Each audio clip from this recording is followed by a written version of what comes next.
Isabeli Ferran. I am student at Isforoso, Campus Juan Vicente Moscoso. This video is from the English class that is taught by the teacher Maridalia de la Rosa. The video that I will be presenting is about how to make a salad of elbows.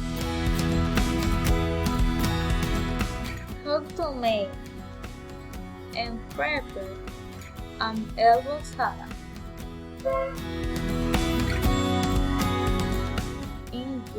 Ingredients: Doritos, salt of,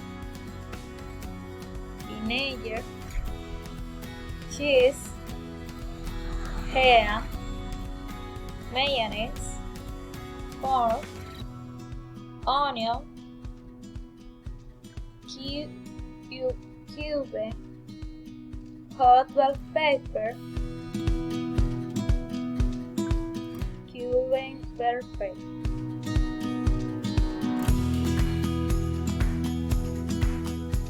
Prepare.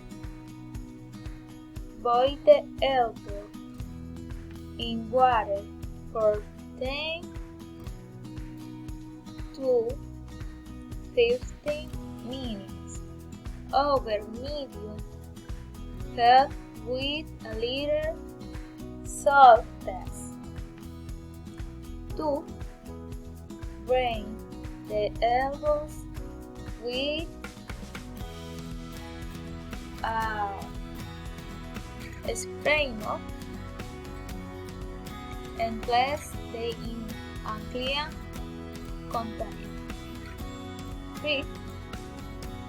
Chop up the vegetable, cheese, and ham. 4. Add the mayonnaise to the elbows, then the vegetables, the ham, the cheese, and the pork. 5. Move everything. 6. Finally, serve and decorate with vegetables if you like. Elbow salad served. Thank you for attention.